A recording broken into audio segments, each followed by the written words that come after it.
जय हिंद फ्रेंड्स। देखिए, आज से हम स्टैटिक जीके का एक कोर्स स्टार्ट कर रहे हैं।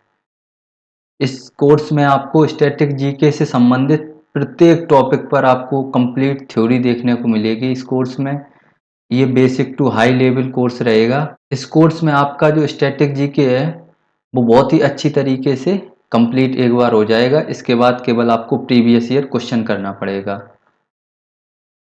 देखिए, स्टैटिक जीके कोर्स में आज के इस वीडियो में हमने क्लासिकल डांस, जो शास्त्रीय नृत्य होते हैं, उनको लिया है। ये बहुत ही महत्वपूर्ण टॉपिक है स्टैटिक जीके का। इस टॉपिक से आपको जरूर एक या दो प्रश्न देखने को मिलते हैं, चाहे वो एसएससी हो, रेलवे हो, सीडीएस हो या यूपीपीएससी हो। यानी ये जो इम्पोर्टेंट टॉपिक्स हैं उनमें से ये एक है। देखिए, जो स्टैटिक जीके का ये अपना कोर्स रहने वाला है, क्योंकि आज ये फर्स्ट वीडियो है तो आपको मैं बता दें कि किस तरीके से आपको ये करना है। इस कोर्स में आपको बहुत ज़्यादा ट्रिक्स वगैरह नहीं बताई जाएंगी।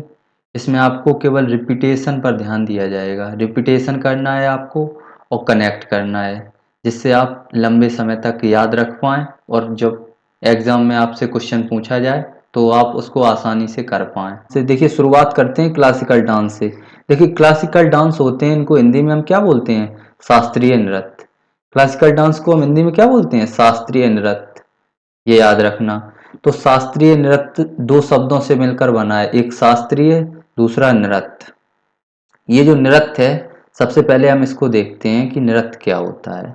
जब आपको किसी भी वर्ड का अच्छे से मीनिंग पता होगा तो आप उसको आसानी से याद भी कर पाएंगे और उसको लंबे समय तक याद भी रख पाएंगे। तो नृत्य क्या होता है, सबसे पहले हम ये देखते हैं। देखिए, नृत्य क्या है? देखिए, नृत्य याद रखना कि नृत्य कला का एक रूप है। नृत्य क्या है? कला का एक रूप है। यहाँ पर जो अंगों का उपयोग है ये संचार के माध्यम के रूप में किया जाता है। नृत्य में जो अंगों का उपयोग किस माध्यम से किया जाता है? संचार के माध्यम के रूप में, मीडियम ऑफ कम्युनिकेशन के रूप में आपको जो हमारे जो बॉडी के पार्ट्स हैं इनका उपयोग किया जाता है। हमारे जैसे आँख का, हाथ पैर का, इनका ज़्यादा होता है यूज़। ठीक है, तो नृत्य, इससे आप नृत्य आसानी से समझ गए। आप इसको लिख भी सकते हैं, कितनी आसान भाषा में है कि नृत्य कला का एक रूप है जहाँ अंगों का उपयोग संचार के माध्यम के रूप में किया जाता है।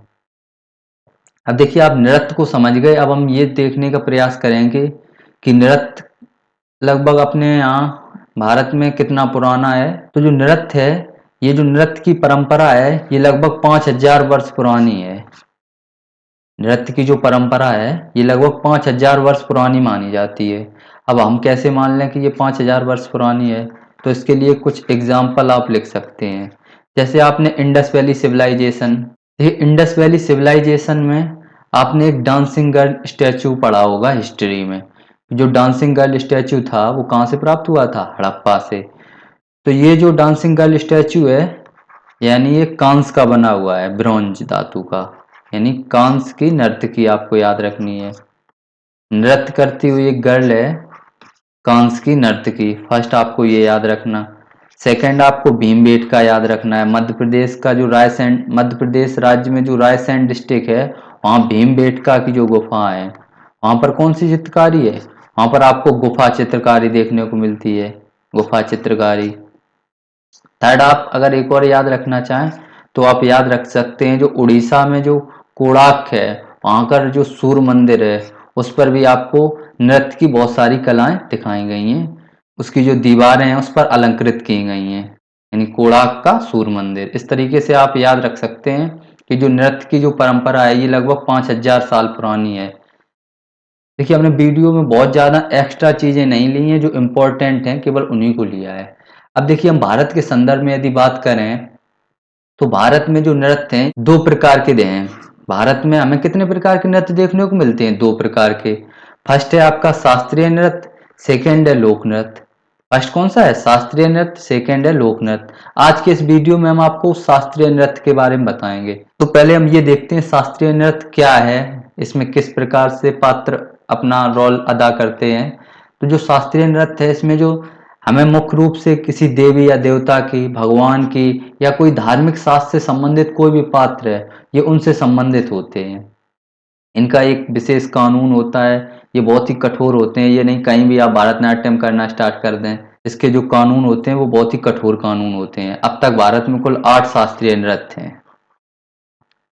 नेक्स्ट लोक नृत्य। लोक नृत्य है, यह किसी स्थान विशेष से संबंधित होते हैं। देखिए जो लोक नृत्य हैं किसी स्थान विशेष से संबंधित होते हैं, किसी जाति द्वारा, जनजाति द्वारा या समुदाय द्वारा, किसी समाज के द्वारा प्रदर्शित किए जाते हैं। आपको याद रखना है कि ये विशेष समुदाय या जाति से संबंधित होते हैं, किसी स्थान विशेष पर किए जाते हैं। यदि हम लोक नृत्य का एग्जाम्पल देखना चाहें तो आपने सुना होगा बिहू है। बिहू कहाँ पर किया जाता है? असम में। जैसे गरबा है गुजरात का, ये भी एक लोक नृत्य है। कालबेलिया राजस्थान का है, ये क्या है? ये भी एक लोक नृत्य है। तो अब तक आपने नृत्य क्या है उसको समझा। नृत्य भारत में लगभग 5000 वर्ष पुराने हैं, इसको देखा। उसके बाद आपने भारत में जो नृत्य के रूप पाए जाते हैं उनको देखा, शास्त्रीय नृत्य और लोक नृत्य के बारे में। नेक्स्ट अब हम ये देखते हैं कि इसका जो ऐतिहासिक साक्ष्य है, जैसे 5000 साल पुराने हैं तो ये किस बात से प्रूव होता है, इसके ऐतिहासिक साक्ष्य क्या क्या हैं। तो आपको जो ऐतिहासिक साक्ष्य के रूप में दिखाई देता है, खुदाई से हमें कुछ शिलालेख प्राप्त हुए जिसपे नृत्य करते हुए कुछ चित्र दिखाए गए थे। मंदिरों में आपने चित्रकला देखा, एग्जाम्पल के लिए आपने उड़ीसा का देखा था सूर्य मंदिर कोणार्क का। मूर्तिकला, साहित्यिक स्रोत भी हैं जहाँ पर नृत्य की चर्चा की गई है, आगे आपको बताएंगे। पेंटिंग्स हैं उनके माध्यम से।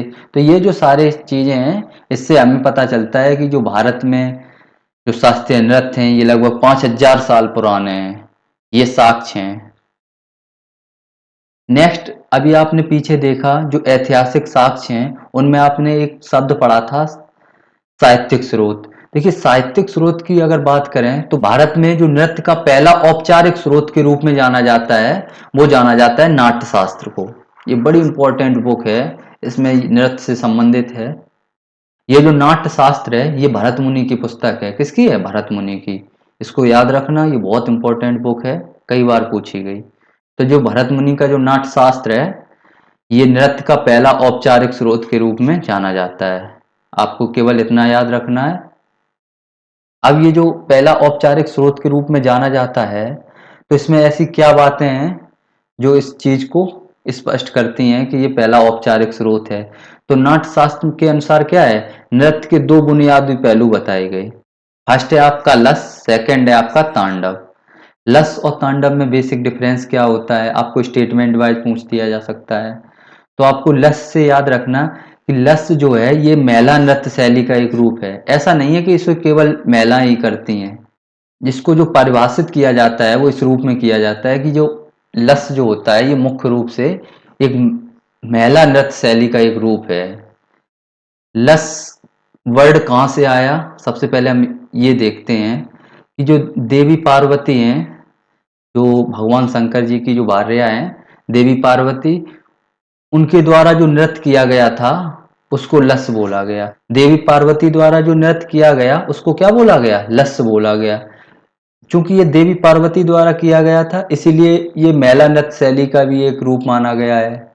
क्योंकि आपने देखा है कि तांडव भगवान शंकर ने किया था पहली बार। तांडव किसने किया था? भगवान शंकर ने किया था। तो ये पुरुष पहलुओं का प्रतीक है। तांडव किसका प्रतीक है? पुरुष पहलुओं का प्रतीक है।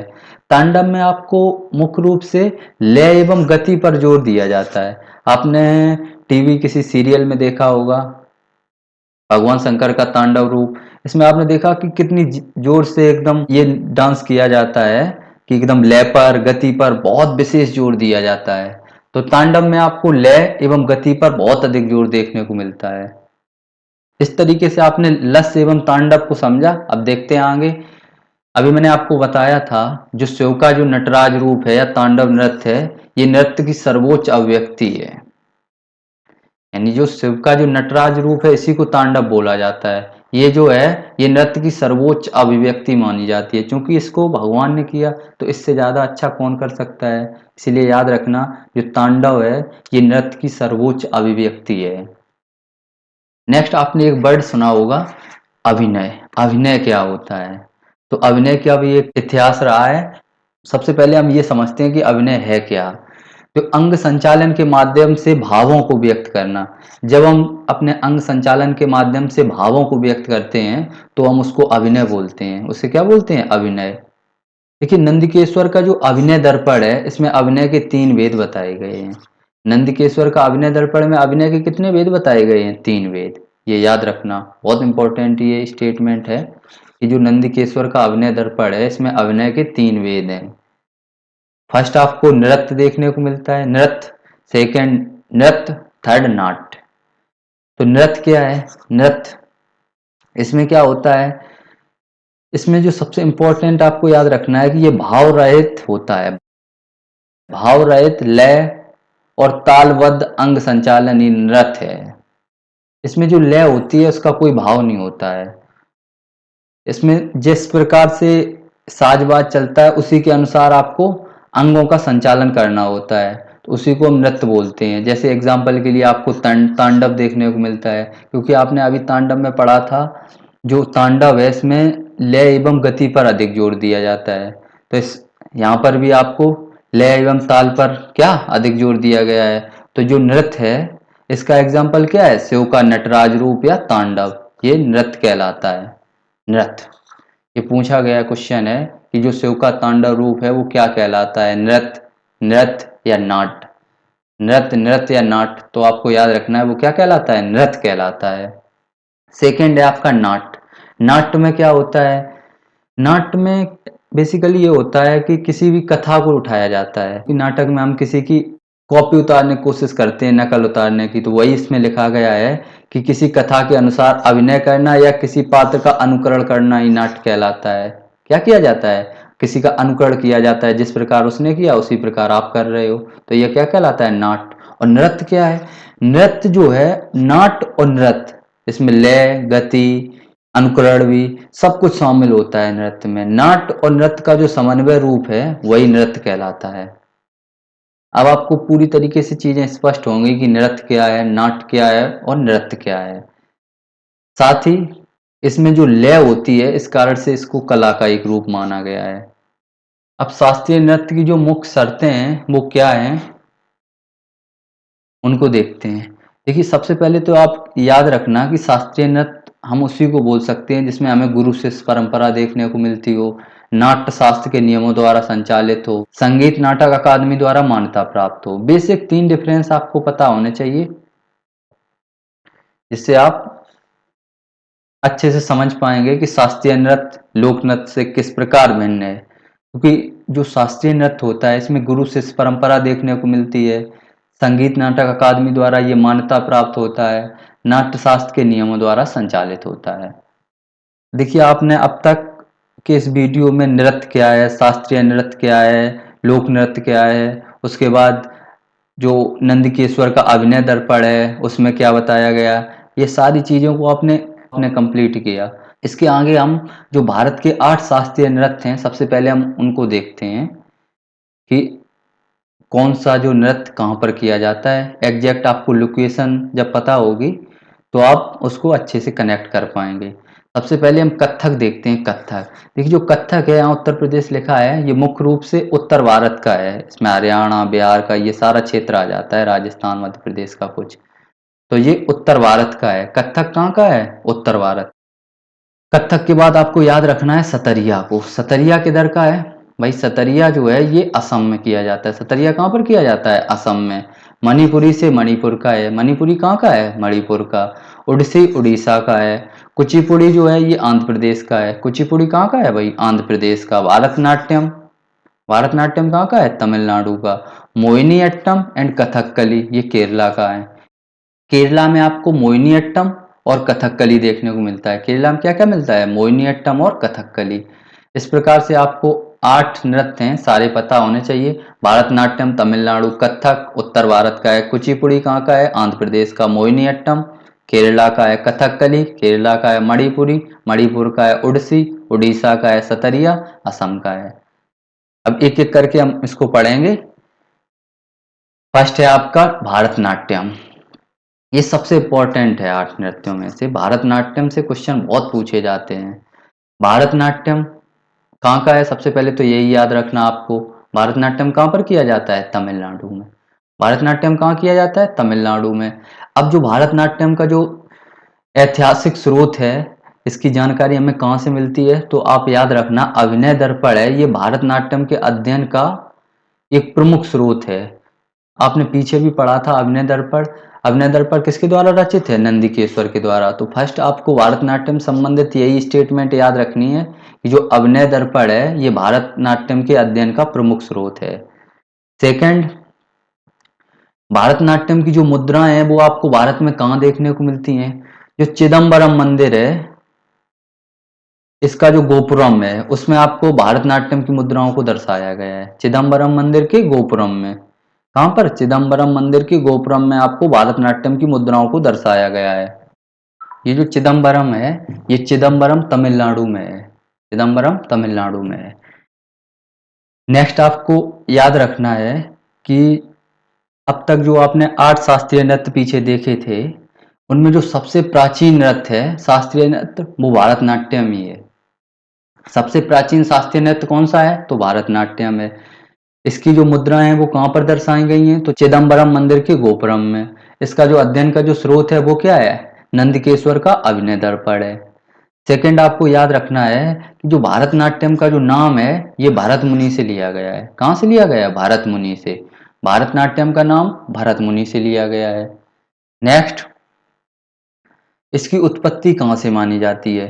तो जो इसकी उत्पत्ति है ये जो दक्षिण भारत है, यानी तमिलनाडु के जो मंदिर हैं वहीं से मानी जाती है। क्योंकि अभी आपने पीछे देखा था कि जो चिदम्बरम का मंदिर का जो गोपुरम है उसमें भारतनाट्यम की मुद्राएं दर्शाई गई हैं। तो इसकी जो उत्पत्ति है ये तमिलनाडु के मंदिरों में हुई है।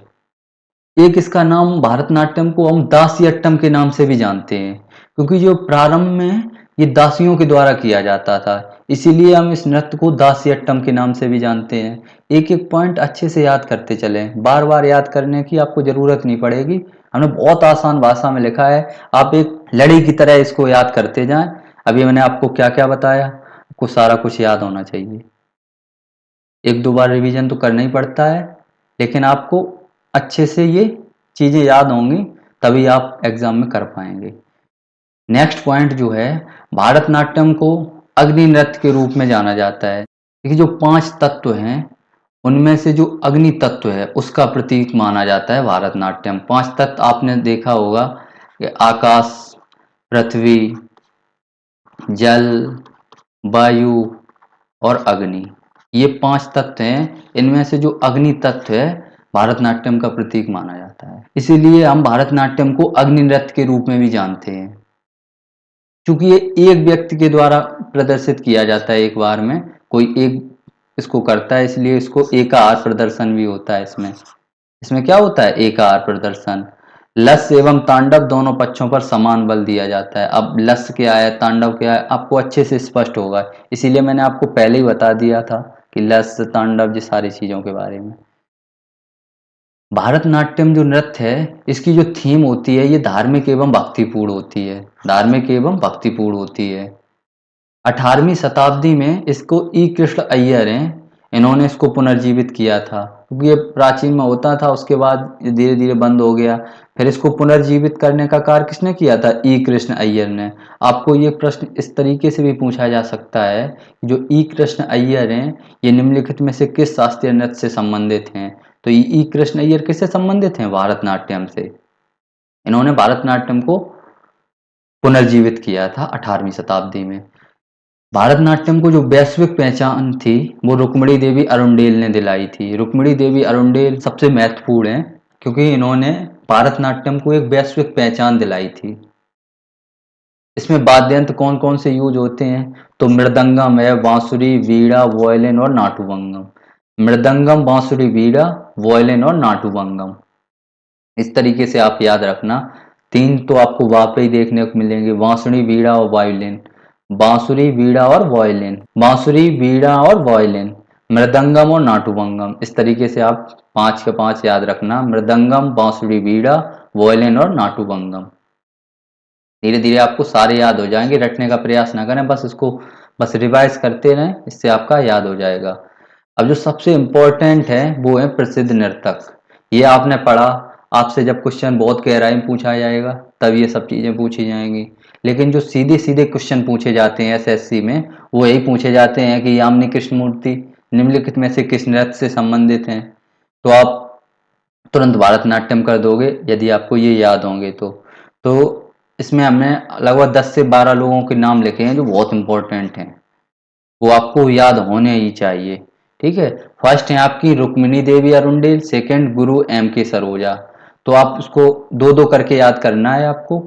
रुक्मिणी देवी अरुंडेल, एम के सरोजा, रुक्मिणी देवी अरुंडेल और एम के सरोजा, मेरे साथ बोलते जाएं।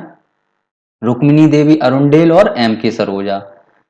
सेकंड यामिनी कृष्णमूर्ति, लक्ष्मी विश्वनाथन, यामिनी कृष्णमूर्ति और लक्ष्मी विश्वनाथन। तो अभी तक आपने चार याद किए, रुक्मिणी देवी अरुंडेल, एम के सरोजा, यामिनी कृष्णमूर्ति और लक्ष्मी विश्वनाथन। रुक्मिणी देवी अरुंडेल, एम के सरोजा, यामिनी कृष्णमूर्ति, लक्ष्मी विश्वनाथन किससे संबंधित हैं? भारतनाट्यम से। बाकी मृणालिनी साराभाई और मल्लिका साराभाई, दो ये याद रखना है, दोनों माँ बेटी हैं। मृणालिनी साराभाई और मल्लिका साराभाई किससे संबंधित हैं? भारतनाट्यम से संबंध। तो आपने इस पीपीटी में क्या देखा कि जो रुक्मिणी देवी अरुंडेल, एम के सरोजा, यामिनी कृष्णमूर्ति, लक्ष्मी विश्वनाथन, मृणालिनी साराभाई और मल्लिका साराभाई सारे के सारे किससे संबंधित हैं? भारतनाट्यम से। नेक्स्ट आपको याद रखना है रमाली इब्राहिम, शांता एवं बीपी धनंजय, रमाली इब्राहिम, शांता एवं बीपी धनंजय किससे संबंधित हैं? भारतनाट्यम से। अलार मेल बेल्ली और बाला सरस्वती, अलार मेल बेल्ली और बाला सरस्वती भारतनाट्यम से संबंधित हैं। सोनल मानसिंह, मीनाक्षी श्रीनिवासन, सोनल मानसिंह, मीनाक्षी श्रीनिवासन भारतनाट्यम से संबंधित हैं। हेमा मालिनी, एम के सरोजा। देखिए कुछ बच्चे इस तरीके से हैं कि उनको बस चार पांच बता दो, अब उनसे क्वेश्चन नहीं पूछे जाते हैं। अभी यदि आपने बैट का पेपर देखा हो, हमने देखा था, तो उसमें किस तरीके के प्रश्न पूछे गए थे। तो यदि आप बहुत डिटेल में अंदर तक यदि नहीं पढ़ते हो तो आप आने वाले एग्जाम में आप बहुत अच्छा प्रदर्शन नहीं कर पाएंगे। यदि आपको अच्छा करना है तो आपको कुछ छोड़ना नहीं है, बहुत अच्छे से करना है। ये कहीं ना कहीं क्वेश्चन ये पूछे गए, हमने वहीं से उठा के आपको यहाँ पर रखे हैं। सीजीएल के लिए तो ये रामबाण होगा, ये समझ जाओ आप। इससे बाहर आ भी सकता है, लेकिन इसमें लगभग 70 से 80% आपको मैंने कंप्लीट किया है। तो इस तरीके से आपने भारतनाट्यम को देखा। एक बार इस पीपीटी में जो भी नाम आए उनको भी एक बार देख लेते हैं कि जो रमाली इब्राहिम किससे संबंधित हैं? भारतनाट्यम से। शांता एवं बीपी धनंजय भारतनाट्यम। अलार मेल बेल्ली भारतनाट्यम से। बाला सरस्वती भारतनाट्यम से। सोनल मानसिंह भारतनाट्यम से। मीनाक्षी श्रीनिवासन और हेमा मालिनी भारतनाट्यम से। एम के सरोजा भारतनाट्यम से। क्योंकि सेकंड पे हम देखते हैं मणिपुरी को। ये किसका है? मणिपुर राज्य का एक शास्त्रीय नृत्य है मणिपुरी। ये जो भारतनाट्यम था ये बहुत इंपॉर्टेंट था, इसको मैंने बहुत डिटेल में लिया था। अब जो नृत्य मिलेंगे आपको वो ज़्यादा बड़े बड़े नहीं, छोटे छोटे मिलेंगे। आप घबराना नहीं, एक बार इसको पढ़ लो, छोड़ के मत जाओ। पढ़ लोगे तो आपके क्वेश्चन 98% बनेंगे।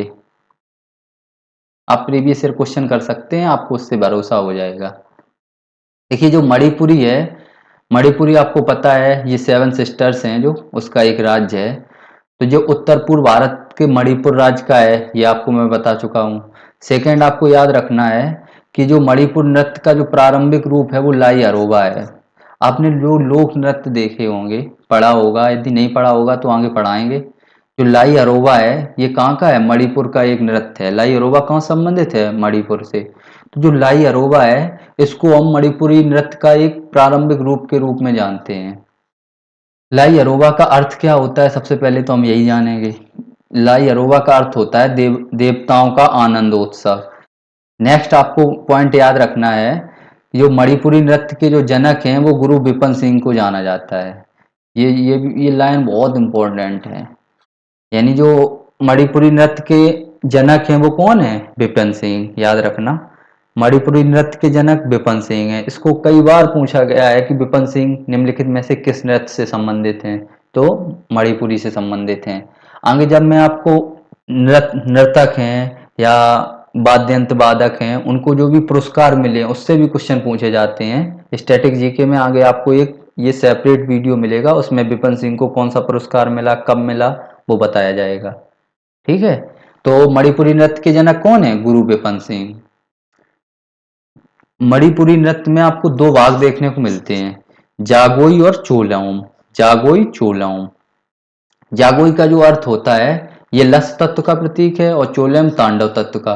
तो जागोई है, इसमें राधा कृष्ण की प्रेम की कहानियां हैं, और तांडव तत्व का जो प्रतीक चोलोम है, इसमें कृष्ण शिव को योद्धाओं के रूप में दिखाया गया है। इसको आपको याद रखना है तो आप रख सकते हो कि इसके दो विभाग हैं, जागोई है और चोलोम है। जब प्रेम कहानियां होती हैं तो उसको जागोई बोला जाता है, जब योद्धाओं के रूप में दिखाया जाता है तब चोलोम बोला जाता है इसको, मणिपुरी नृत्य को। इसकी थीम होती है वो भक्ति में होती है। मुख्य कलाकार यानी जो पुरुष होता है पुजारी, उसको माईबास बोला जाता है और पुजारिन को माईबीस बोला जाता है। माईबास और माईबीस शब्द निम्नलिखित में से किससे संबंधित हैं? ये ऐसे करके ये क्वेश्चन पूछा गया। तो ये किससे संबंधित है? मणिपुरी से, क्योंकि जो मुख्य कलाकार हैं उन्हीं को माईबास और माईबीस बोला गया है। वाद्य यंत्र इसमें पोंग, ढोल और बांसुरी बजता है। वाद्य यंत्र पोंग, ढोल और बांसुरी, ये याद रखना। इस नृत्य के जो मशहूर नर्तक हैं वो कौन कौन से हैं वो याद रखना। आपको अभी बताया था कि जो मणिपुरी नृत्य के जनक हैं वो कौन है? गुरु बिपिन सिंह हैं। तो आप याद रखना, मणिपुरी नर्तक में बिपिन सिंह किससे संबंधित है? मणिपुरी से। सविताबेन मेहता और निर्मला मेहता, दो आपको मेहता याद रखना है, सविता मेहता और निर्मला मेहता। तो इस तरीके से आपने अभी तक तीन याद कर लिए, बिपिन सिंह, सविता मेहता, निर्मला मेहता। बिपिन सिंह, सविता मेहता, निर्मला मेहता। उसके बाद दो और याद रखना है आपको, गंबिनी देवी और सोहिनी रे। गंबिनी देवी और सोहिनी रे। तो गुरु बिपिन सिंह, सविता मेहता, निर्मला मेहता, गंबिनी देवी और सोहिनी रे, ये सारे के सारे किससे संबंधित हैं? मणिपुरी से। यानी जो झावेरी सिस्टर्स हैं ये भी मणिपुरी से संबंधित हैं। तो ये जो झावेरी सिस्टर्स हैं इनका नाम तो वैसे नहीं पूछा गया अब तक, यही पूछा गया है कि झावेरी सिस्टर्स निम्नलिखित में से किस शास्त्रीय नृत्य से संबंधित हैं। कई बार पूछा जा सकता है कि नैना झावेरी हैं, ये किस नृत्य से संबंधित हैं, रंजना झावेरी किससे संबंधित हैं। तो ये चार बहनें हैं, इनको आपको याद रखना है। नैना, रंजना, सुवर्णा, दर्शना। नैना, रंजना, सुवर्णा और दर्शना, ये किससे संबंधित है? मणिपुरी नृत्य से।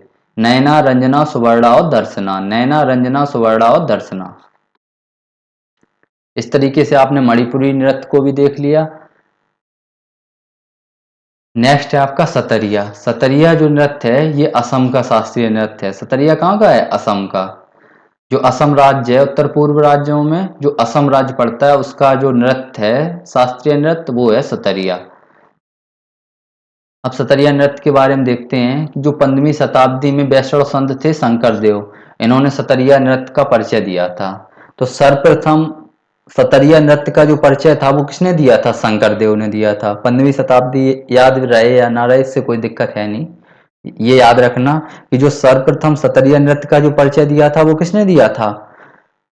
वैष्णव संत शंकरदेव ने दिया था। उसके बाद आपको ये याद रखना, जो सबसे बाद में जो नृत्य है सतरिया नृत्य, इसी को शास्त्रीय नृत्य की मान्यता दी गई संगीत नाटक अकादमी के द्वारा सन 2000 में। तो इस तरीके से ये क्वेश्चन इंपॉर्टेंट हो जाता है, याद रखना कि जो सन 2000 में संगीत नाटक अकादमी ने सतरिया को शास्त्रीय नृत्य के रूप में मान्यता दी, ये भी याद रखना। इसका उल्लेख जो है सतरिया नृत्य का, ये भरत मुनि के नाट्य शास्त्र में मिलता है, भरत मुनि के नाट्य शास्त्र में। नेक्स्ट पॉइंट है आपका, यह मुख्यतः भिक्षुओं द्वारा किया जाता है जिन्हें भोकुटस कहा जाता है।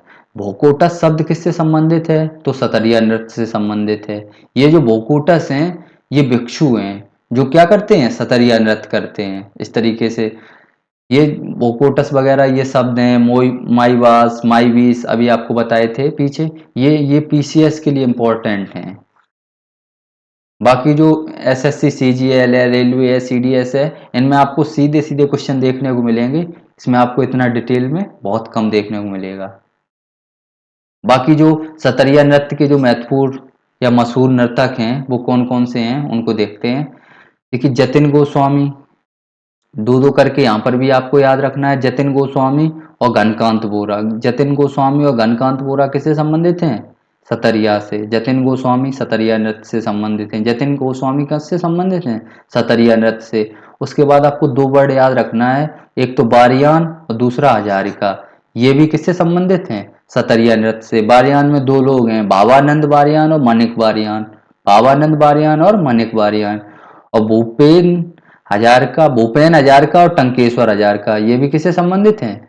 सतरिया नृत्य से। आनंद मोहन भगवती, ये अभी क्वेश्चन पूछा गया था CGL 2023 में। आनंद मोहन भगवती किससे संबंधित हैं? सतरिया नृत्य से संबंधित हैं, ये भी याद रखना। इस तरीके से आपको याद रखने हैं ये सारे। जतिन गोस्वामी, घनकांत बोरा, भावानंद वारियान, मनिक वारियान, डॉक्टर भूपेन हजारिका, टंकेश्वर हजारिका, आनंद मोहन भगवती, ये सारे के सारे किससे संबंधित हैं? सतरिया नृत्य से।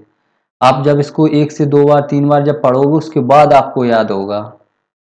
आप ट्रिक से पढ़ते हो, भूल जाते हो, कहीं का कहीं लगा के आ जाते हो। अब एक बार यदि आपको याद हो गया जतिन गोस्वामी सतरिया से संबंधित हैं, फिर आपको कहीं भी कोई भी कभी भी क्वेश्चन पूछ लिया जाएगा, आपका गलत नहीं होगा। याद करने में वो कला होती है। बाकी आज जो शास्त्रीय नृत्य आपको जो मैंने क्लासिकल डांस करवाए हैं, इसका ये फर्स्ट पार्ट था। बाकी जो बचे हुए हैं वो आपको सेकंड पार्ट में देखने को मिलेंगे। इसमें मैंने बहुत ही धीरे धीरे करके आपको बताया है, जिससे आपको यदि कंसेप्ट क्लियर है किसी भी चीज़ का तो आपको दिक्कत होगी नहीं, आसानी से आप कर पाओगे। अब नेक्स्ट वीडियो में आपको मैं इसका सेकंड पार्ट है वो कराने वाले हैं। बाकी आप इसको एक बार कर लो, मैं आपको विश्वास दिलाता हूँ कि आपका जो आने में वाले एग्ज़ाम है उनमें प्रश्न गलत नहीं होगा। आप आसानी से प्रश्न को कर पाओगे। मिलते हैं नेक्स्ट वीडियो में। Thank you for watching it. Thank you यार आप सभी का।